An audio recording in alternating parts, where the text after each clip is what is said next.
नमस्कार दोस्तों, आप सभी का study for UPSC PC channel में स्वागत है। बहुत दिनों से अलग अलग जगह पर मैसेज कर रहे थे लोग कि दो चीज़ों के लिए मैसेज कर रहे हैं। मूल रूप से मैं बता देता हूँ। पहला है सब्जेक्ट रिलेटेड में ज्योग्राफी और इकोनॉमिक्स, है ना, इसकी तैयारी कैसे करें।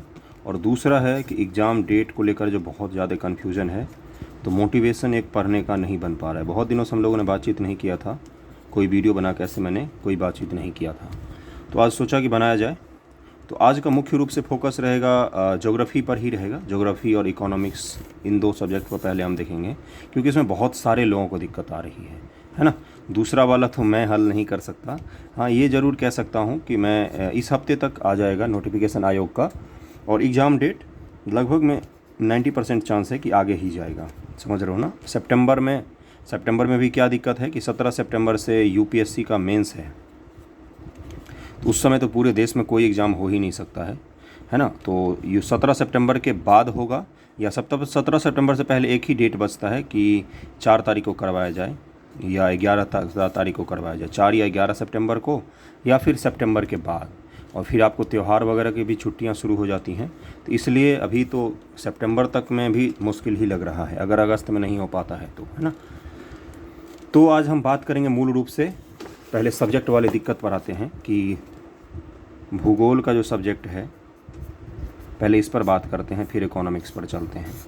देखो, भूगोल, इकोनॉमिक्स, GS2, इनमें क्यों लोगों को दिक्कत आती है, मूल रूप से क्या है, जो मैंने बीपीएससी में ट्रेंड देखा है ना बच्चों के पढ़ने का, बीपीएससी के लिए जो लोग तैयारी करते हैं और यूपीएससी के लिए जो लोग तैयारी करते हैं, उनमें दो मूल रूप से अंतर होता है। कुछ लोग ऐसे होते हैं दोनों की तैयारी करते हैं, मैं उनकी बात नहीं कर रहा हूँ, और ये मैं जनरलाइज फॉर्म में कह रहा हूँ, किसी को टारगेट करके भी नहीं कह रहा हूँ। पहला चीज़ क्या होता है कि बीपीएससी की तैयारी के दौरान ना लोग क्या करते हैं कि तैयारी करना शुरू करते हैं तो वन लाइनर फैक्ट पढ़ना शुरू कर देते हैं। वन लाइनर फैक्ट सारे सब्जेक्ट का पढ़ लिया और पीटी का एग्ज़ाम में बैठ गए। एग्ज़ाम में पीटी का एग्ज़ाम ऐसा होता है बिहार का कि वन लाइनर फैक्ट पढ़ के भी जाएगा कोई तो 80-90 नंबर तो आसानी से आ जाता है। उनको लगता है चलो हमारी तैयारी हो गई। फिर अगली बार एग्ज़ाम का डेट आता है, फिर वन लाइनर फैक्ट पढ़ा, फिर जाके पीटी पास हो गए, मेंस में हो गए फेल। समझ रहे हो ना मैं क्या कह रहा हूँ। क्यों? क्योंकि मेंस में उतना आसान क्वेश्चंस नहीं आते हैं, खासतौर से GS2 की मैं बात कर रहा हूँ। GS1 में तो रिपीट है, 60 क्वेश्चन मैं लिख के दे दूंगा, उसमें से GS1 के सारे पेपर आके बन जाते हैं। तो भूगोल और इकोनॉमिक्स वैसा सब्जेक्ट है जिसके वन लाइनर फैक्ट्स की कोई सीमा ही नहीं है। हिस्ट्री में तो है कि ज़्यादा से ज़्यादा 20 गो युद्ध है, भारतीय स्वतंत्रता संग्राम है, वहाँ से पूछ सकता है, लेकिन भूगोल और इकोनॉमिक्स में कोई सीमा है ही नहीं। समझ रहे हो ना मैं क्या कह रहा हूँ, वन लाइनर फैक्ट्स की। और इसके वन लाइनर आप समझ में भी नहीं आ सकता है आपको। हिस्ट्री तो रट लोगे, पॉलिटी रट लोगे, लेकिन भूगोल और वन लाइनर फैक्ट जो होते हैं इकोनॉमिक्स के, वो आपको रटना उतना आसान नहीं होता। एक पाल को मान लिया कि पीटी के लिए रट के चले गए, मेंस में आप फेल हो जाओगे। तो इसीलिए मैं जब भी मुझसे कोई भी बोलता है तो मैं जो सजेस्ट करता हूँ, कई बार लोगों को लगता है कि पता नहीं क्या सजेस्ट कर रहा है क्या नहीं, मैं अनुभव से बता रहा हूँ। जो आप सोच नहीं सकते हो, मास्टर को उस हद तक सीमा है पढ़ने पढ़ाने की। समझ रहे हो ना।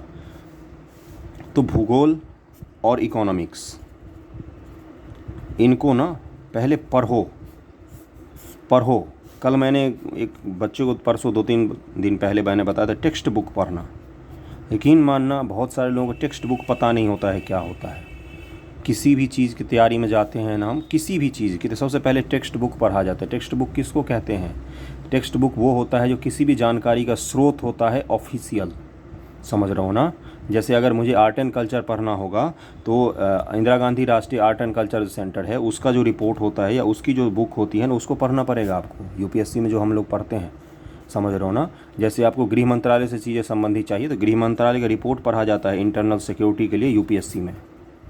तो बीपीएससी में क्या करते हैं बच्चे, भूगोल के भी फैक्ट्स रखते हैं, GS2 में फिर जाकर उनको दिक्कत हो जाती है, या भूगोल को समझने में ही दिक्कत आती है। क्या पढ़ते हैं? क्राउन पढ़ लिया, लूसेंट पढ़ लिया, है ना। इनसे आपके कॉन्सेप्ट कभी भी बिल्डअप हो ही नहीं सकता है। आप मिट्टी रटते होगे कि भारत के किस भाग में कौन सी मिट्टी पाई जाती है, जो कि मिट्टी का क्या तापमान और वर्षा, ये दो चीज़ जिसको पता है ना, उसको मिट्टी का भी जीवन में रटना ही नहीं पड़ेगा। समझ रहे हो ना मैं क्या कह रहा हूँ। और ऐतिहासिक रीजन, जो भूगोल, किसी चीज़ का निर्माण कैसे हुआ है, किस जगह कौन सी चट्टान पाई जाती है। आप लोगों को रटना पड़ता है, बहुत सारे लोगों को रटना ही नहीं पड़ता है। अगर आपसे पूछेगा कि कहाँ पर बताओ लेटराइट मिट्टी अधिक पाई जाती है, तो आप रटोगे कि भारत के पश्चिमी भागों में पाई जाती है, पश्चिमी घाट वगैरह इलाकों में। मैं क्या बताऊँगा कि जहाँ पर भी तापमान अधिक होगा, वर्षा अधिक होगी, वहाँ पर लेटराइट मिट्टी पाई जाएगी। अब मुझे नहीं पता भारत में कहाँ पाई जाती कहाँ नहीं, लेकिन अगर मेरे पास 4 ऑप्शन आएंगे तो मैं उसमें से तापमान और वर्षा के आधार पर छांट लूँगा। ये कैसे हो रहा है, कैसे हो रहा है ये? तो ये समझ से हो रहा है। आप इकोनॉमिक्स की, भूगोल की समझ बनाइए, है ना। अब मैं चलता हूँ कि जो पीटी के लिए क्या पढ़ना है और मेंस के लिए क्या पढ़ना है ना। पीटी के लिए तो आप अगर नहीं भी है, अगर आपकी तैयारी, मान लो आपने ज्योग्राफी नहीं पढ़ा है, इकोनॉमिक्स नहीं पढ़ा है, अभी एग्ज़ाम तो आने वाले हैं 1 से 2 महीनों में, तो आप कैसे पढ़ें? तो पीटी की तैयारी के लिए आप बुक्स में एमसीक्यू ट्राई कीजिए। फिर तो आपको वन लाइनर फैक्ट अगर आपको रटने कैपेसिटी है तो आप पढ़ सकते हैं, नहीं तो मत पढ़िए। वन लाइनर फैक्ट्स अच्छे होते हैं कि आप जितना ज़्यादा से ज़्यादा क्वेश्चंस लगा के जाएँ। मेंस के लिए क्या होता है, बीपीएससी के मेंस के लिए जो मैंने बुक बताई थी, बिहार स्पेसिफिक सारा कुछ पूछता है और उसमें से जाकर आपको लिख देना है। ओके, अब चलते हैं कुछ देर की बीपीएससी की तैयारी में जो लोग होते हैं वो तैयारी किस लेवल की करते हैं। मैं थोड़ा सा इस पर ही बात करवाऊँगा, फिर आऊँगा मैं ज्योग्राफी और उसके बुक्स भी मैं दिखाऊँगा कौन कौन से बुक्स पढ़ने चाहिए। जैसे पता है क्या होता है, एक होता है लॉन्ग टर्म प्लानिंग। आपका कंपटीशन किससे है? बीपीएससी के सारे टॉपरों को जाकर देखना वो किस बैकग्राउंड से आते हैं। मैक्सिमम लोग यूपीएससी के प्रिपरेशन कर रहे हैं। आपका कंपटीशन उनसे है बंधुओं, है ना। समझ रहे हो ना मैं क्या कह रहा हूँ। आप यहाँ पर पढ़ के जाते हो लूसेंट और फैक्ट्स के 2-3 किताब पढ़ के चले गए, मेंस में भी आप वैसा ही लिखते हो, है ना, और फिर छट जाते हो। यहीं पर आप दिक्कत कर जाते हो। कंपटीशन में जो लोग आपके साथ हैं उनकी लेवल की एक बार तैयारी तो करो। समझ रहे हो ना मैं क्या कह रहा हूँ। जो टॉपर है वो आईआईटी से पढ़ा हुआ होता है या इंजीनियरिंग बैकग्राउंड का होता है, या अब तो वो यूपीएससी की तैयारी कर रहा हो। तो हर साल का ही मैं ये कहानी कह रहा हूँ, मैं सारे बच्चों की नहीं कह रहा हूँ, है ना। तो उनसे आपकी कंपटीशन है। एक बार कंपटीशन देखो। पीटी को सिर्फ कंपटीशन मत मानो। पीटी में तो 100, 150, 100, 110 नंबर ले आओगे, पास हो जाओगे। मेंस में कहाँ से पास होगे? नहीं पास हो सकते इतनी आसानी से मेंस में। कट ऑफ देखो मेंस का कितना ज़्यादा हाई जा रहा है। तो इस लेवल की आपको तैयारी करनी चाहिए। इसलिए बिल्कुल बेसिक्स से वन लाइनर पढ़ना तब जब आपको टेक्स्ट बुक आपने पढ़ लिया है। कोई भी कॉन्सेप्ट को जब आपने बिल्डअप कर लिया है ना, तब वन लाइनर फैक्ट पढ़ोगे ना तो वो आपको याद रहेगा हमेशा, कभी भूलोगे नहीं एक बार पढ़ने के बाद। यही होती है तैयारी करने का मूल तरीका। बीपीएससी में तैयारी करने का मूल तरीका ही लोगों को नहीं पता होता है। तैयारी शुरू करते हैं वन लाइनर फैक्ट्स पढ़ने से, तैयारी ख़त्म करते हैं वन लाइनर फैक्ट पढ़ते हुए, फिर जाके लोगों को बोलते हैं कि सिलेक्शन नहीं होता है, धांधली हुई थी। गलत बात। समझ रहे हो ना मैं क्या कह रहा हूँ। मूल सब्जेक्ट को पकड़ो, सिलेबस को पकड़ो। वो जिस भी किताब में आपको मिले, किताब यानी कि पहले तो सोर्स सही रखना। ऐसा नहीं कि आज लूसेंट पढ़ा तो कल जाके केबी सिन्हा ने उठा लिया। एक सोर्स को 10 बार पढ़ो। ओके, अब आते हैं कुछ किताबों के नाम पर। उम्मीद करता हूँ किसी को समझ में आएगा कि मैं क्या कहना चाह रहा हूँ। अपनी तैयारी को सही दिशा दीजिए सबसे पहले, है ना। खुद को कंपटीशन के लायक बनाओ सबसे पहले। मूल चीज़ ये है यहाँ पर। आप वन लाइनर फैक्ट करके पढ़ के पीटी पास हो सकते हो, मेंस कतई नहीं, इंटरव्यू कतई नहीं पास हो सकते हो। क्या? क्यों? आपका कॉन्सेप्ट ही बिल्डअप नहीं हुआ है। समझ रहे हो ना मैं क्या कह रहा हूँ। यूपीएससी के क्वेश्चनों को देख कर अगर आपको डर लगता है तो इसका मतलब है कि आपका कॉन्सेप्ट बिल्डअप नहीं हुआ है। ओके, अब आते हैं कुछ बुक्स मैं दिखा देता हूँ जो ज्योग्राफी वगैरह के पढ़ने चाहिए। पहले इकोनॉमिक्स की बात करते हैं, मेंस की, है ना। तो देखो इकोनॉमिक्स मेंस का जो मैंने देखा ना, इसमें इकोनॉमिक्स कहाँ पर है, ये रहा इकोनॉमिक क्वेश्चन है यहाँ पर मेंस के। इकोनॉमिक्स के जो मेंस के क्वेश्चन देखे हैं ना मैंने, उसके हिसाब से मुझे लगा है कि आपको इकोनॉमिक्स मेंस के लिए बिहार पढ़ना पड़ेगा। बिहार स्पेशल जो इस बुक में है, दृष्टि की बुक मैंने बताई थी बहुत पहले लोगों को। अच्छा किया इन्होंने पीसीएस के लिए एक ही बुक में सारा कुछ निकाल दिया। इतनी मोटी आती है, ये 280 के करीब में मुझे मिला था, है ना। अच्छी बुक है। तो बिहार स्पेसिफिक ही मूल रूप से पूछा। और क्या पूछा है इसने प्लानिंग पूछा है कि प्लानिंग कैसे की जाती है। एग्रीकल्चर से बहुत सारे क्वेश्चंस हैं। तो मेंस के लिए तो अगर आप ये बुक पढ़ते हैं तो आपका काम बन जाएगा। लेकिन इकोनॉमिक्स में मेल क्या होता है ना, मैं बता देता हूँ। सबसे मूल चीज़ जो होती है वो होती है कि इकोनॉमिक्स का कॉन्सेप्ट बिल्डिंग नहीं हो पाता है। जैसे नेशनल इनकम बहुत सारे लोगों को नहीं पता होता है, जीडीपी रट लेते हैं, कितना परसेंट बढ़ रहा है, क्या होता है पूछ लो तो नहीं पता है ना। ये सब जो चीज़ें होती हैं ना, बैंकिंग से जुड़े हुए टर्मिनोलॉजी हैं, बहुत ही आसान होता है यार। मैं इकोनॉमिक्स अच्छा पढ़ाता हूँ, तो ये सब जो चीज़ें होती मेरे पास यहाँ पर नहीं है पढ़ाने लायक, नहीं तो पढ़ा देता मैं। ये सब चीज़ें जो होती हैं ना, इनके कॉन्सेप्ट आपको बिल्डअप करने पड़ेंगे, तभी आपको समझ में आएगा क्या है क्या नहीं। अब एग्रीकल्चर है, अब 40% देना पड़ता है बैंकों को लोन प्राइमरी सेक्टर को, उसमें भी बटे होते हैं, एग्रीकल्चर को अलग, इसके अलग। तो आपको वही समझ में नहीं आएगा कि 40% बैंक क्यों देती है अलग अलग, है ना। विभिन्न तरह की समितियाँ बनी हैं। तो आपको इकोनॉमिक्स का जो कॉन्सेप्ट बिल्डअप के लिए मैं एक बुक बताता हूँ। अगर आपके पास समय ना हो, अगर समय हो इकोनॉमिक्स के पढ़ने के लिए, जैसे अगर मान लो एग्ज़ाम का डेट बहुत आगे जाता है, आप मेंस के पॉइंट ऑफ व्यू से तैयारी करते हैं, तो इकोनॉमिक्स का 8, 9, 10 और 11 इनका NCERT ज़रूर पढ़ना। ये टेक्स्ट बुक है, ये सोर्स है, गवर्नमेंट सोर्स से किताब बनी हुई है। तो इस सोर्स से जब आप पढ़ोगे ना तो आपको अच्छा लगेगा, और बहुत ही बेहतरीन किताब है NCERT के। और ज्योग्राफी की बात करें अगर हम, तो ज्योग्राफी में भी 8 to 12 NCERT सबसे पहले पढ़ना। अगर आपके पास समय होता है, अगर आप लॉन्ग टर्म की प्लानिंग कर रहे हो, तो UPSC की भी प्लानिंग कर रहे हो और BPSC दोनों की, मेंस के पॉइंट ऑफ व्यू से भी, सिर्फ प्री पास करने के लिए नहीं, तो इनको ज़रूर पढ़ना। बिना इनको पढ़े वन लाइनर फैक्ट पढ़ोगे नहीं हो पाएगा मेंस, समझ रहे हो ना। इनको ज़रूर पढ़ना, उसके बाद कोई भी रेफरेंस बुक उठाना, कोई भी रेफरेंस बुक, इनको पढ़ के अपना नोट्स बनाना होता है। अगर मैं आपको साइंस का नोट्स दिखाऊं, 1 मिनट रुक जाओ, मैं दिखा सकता हूँ। अभी दिख नहीं रहा यहाँ पर, छोड़ो, दिखा दूंगा कभी, 1 सेकंड रुको। ये मेरा साइंस का नोट्स है ना, और ज्योग्राफी का। ये मैं आपको नहीं दे सकता, पहले ही मैं बता रहा हूँ, कोई किसी को अपना नोट्स नहीं देता है। मैं आपको एक चीज़ बताऊँ, अगर BPSC में आज तक जितने भी क्वेश्चंस बने हैं ना, जितने भी क्वेश्चंस, मैं इसको रिवाइज़ करके जाता हूँ, मेरे कभी कोई साइंस के क्वेश्चंस गलत नहीं होते हैं, है ना। जो मैं एग्ज़ाम तक तो मैं देता नहीं जल्दी, और उसके क्वेश्चंस भी कभी भी मैं करता हूँ ना, तो उसके कभी गलत नहीं होते मेरे नोट्स के कारण। ये NCERT का मेरे नोट्स बनाया है। तो क्यों बनाते हैं NCERT का? अगर आपके पास नोट्स होगा ज्योग्राफी का, इकोनॉमिक्स का, साइंस का, आपको कोई और बुक नहीं पढ़नी पड़ेगी, यकीन मानो, कोई बुक नहीं पढ़नी पड़ती। मेरे पास बुक्स क्यों हैं? तो क्योंकि आप ही लोगों को बताने के लिए लेता हूँ, या कभी कभी रेफरेंस बुक की ज़रूरत क्यों पड़ती है? क्विक रिवीजन के लिए, समझ रहे हो ना, और अपडेट के लिए। जैसे इकोनॉमिक्स की जो इस साल की बुक है, वो अगले साल हो जाएगा बेकार, क्यों? क्योंकि उसमें डेटा सारे पुराने हो जाएंगे, नए नए डेटा जुड़ते हैं हर साल। तो इकोनॉमिक्स मेंस के लिए आप इस बुक से पढ़ सकते हैं, इस बुक्स में आपको पूरा कंप्लीट मिल जाएगा। लेकिन इसके समझ बनाने के लिए आपको टेक्स्ट बुक पढ़ना चाहिए, NCERT पढ़नी चाहिए, है ना।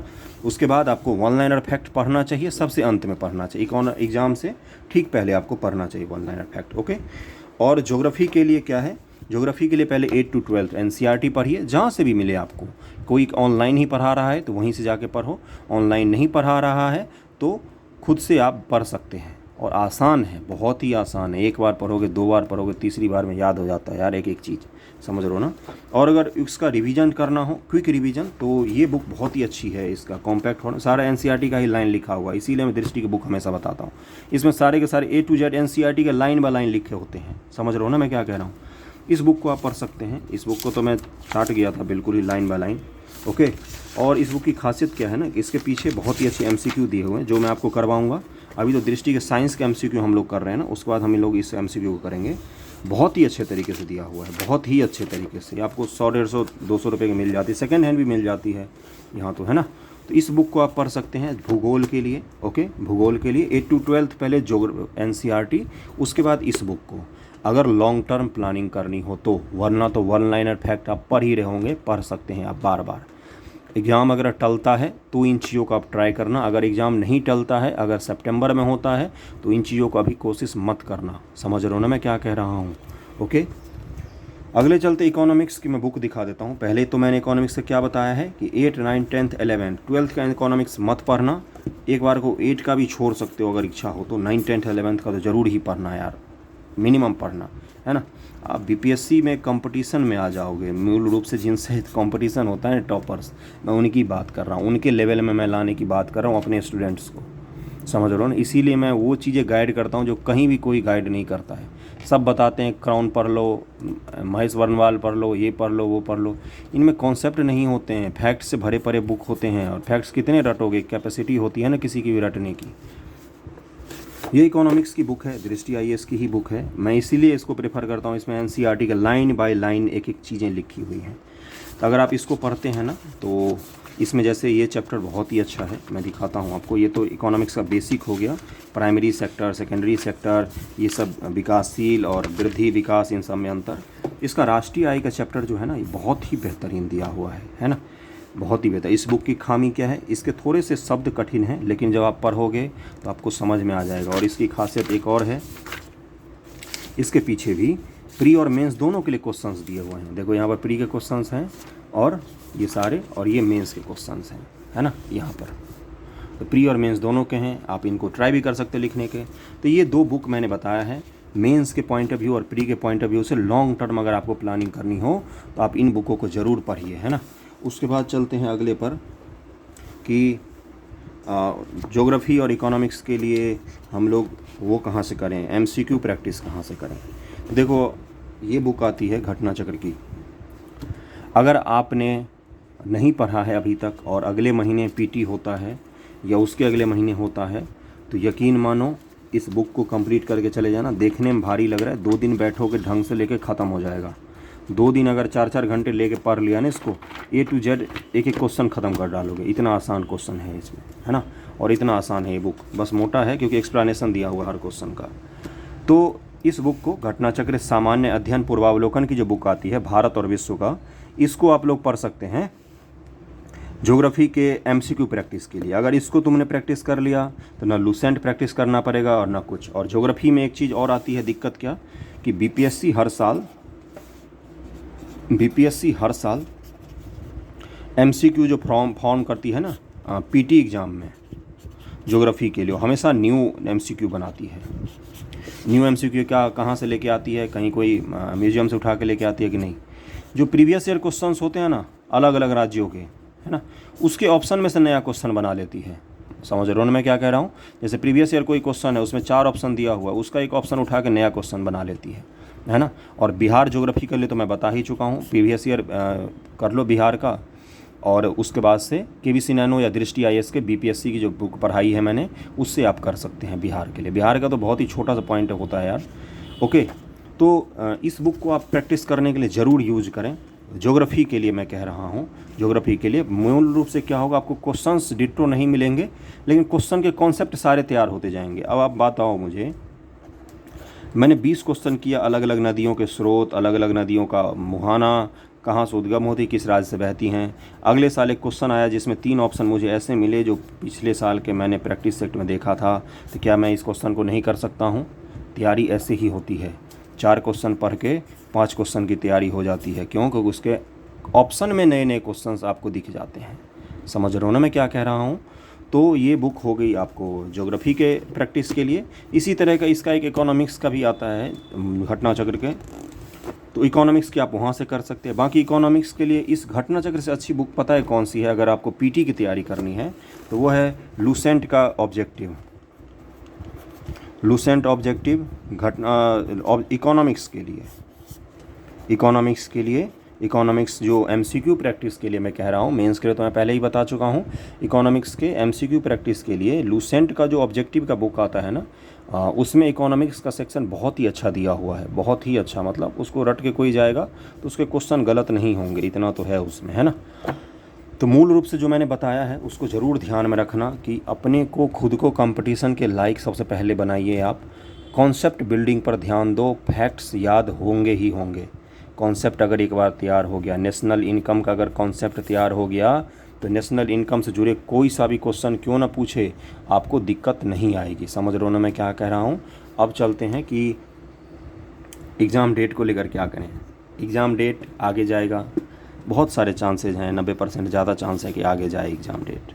आपको क्या करना है, अब तो अभी भी यही सोच रहे होंगे ना, जब एग्ज़ाम आता है 2 दिन पहले क्या सोचते हैं, 4 दिन और मिल जाता तो मैं ये भी पढ़ लेता या लेती। समझ रहे हो ना मैं क्या कह रहा हूँ। तो एग्ज़ाम डेट अगर आगे जाता है तो गोल्डन अपॉर्चुनिटी होगा आपके लिए। जो सब्जेक्ट आपका वीक है, जिन चीज़ों को आप नहीं पढ़ पाए हैं, उन चीज़ों पर फोकस करना। एग्ज़ाम डेट अगर आगे जाता है तो हमारा करंट अफेयर का जो सेक्शन है वो थोड़ा बहुत ज़्यादा से ज़्यादा बढ़ेगा 1-2 महीने का, और ज़्यादा तो कुछ नहीं बदलेगा, जीएस तो वही रहेगा। पढ़ाई मत छोड़ना, मूल रूप से यही है कि पढ़ाई अगर छोड़ दिया ना तुमने, एग्ज़ाम डेट आगे गया तो एग्ज़ाम डेट आगे जाने का आपको कोई बेनिफिट नहीं मिलेगा। और हज़ारों ऐसे बच्चे होंगे जो इस बार तैयारी कर रहे होंगे, सोच रहे होंगे कि अगले साल एग्ज़ाम दूँ, वो सारे एग्ज़ाम देंगे उस एग्ज़ाम डेट जो आगे जाएगा उतने दिनों में पढ़ के, और फिर उनके सेलेक्ट होने के चांसेस ज़्यादा हो जाते हैं, क्योंकि आपने पढ़ाई छोड़ दी, उन्होंने पढ़ाई को कंटिन्यूअस रखा। पढ़ाई छोड़ने की भूल कतई मत करना, एग्ज़ाम डेट आगे जाए तो और ज़्यादा पढ़ना। समझ रहे हो ना मैं क्या कर रहा हूँ? जो वीक सेक्शन हो उस पर काम करना, बुक्स पढ़ना, हिस्ट्री के बुक्स पढ़ लेना या ज्योग्राफी के बुक्स पढ़ लेना, है ना, जिससे आपके कॉन्सेप्ट बिल्डिंग हो। पिछली बार बीपीएससी ने क्वेश्चन पूछा था, अलग अलग जो हिमनद होते हैं या रेत होते हैं, इनसे जुड़े हुए, इनसे बनने वाले शेप वगैरह सब पूछे थे पिछली बार, है ना, कि अंडा को टोकरी नुमा बन जाता है वगैरह वगैरह।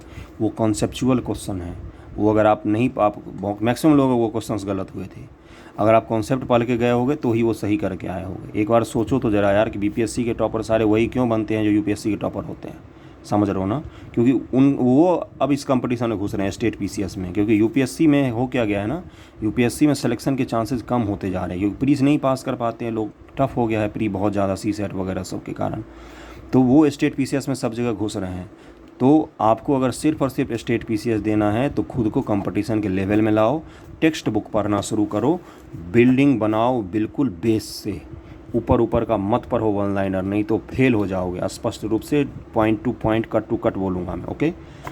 सारे बुक्स मैंने बताए हैं। अगर आपको फिर भी कोई डाउट होता है तो डिस्क्रिप्शन सेक्शन में मेरा कॉन्टैक्ट डिटेल दिया होता है, वहाँ पर आप मुझसे बात कर सकते हैं, मैसेज कर सकते हैं, ओके।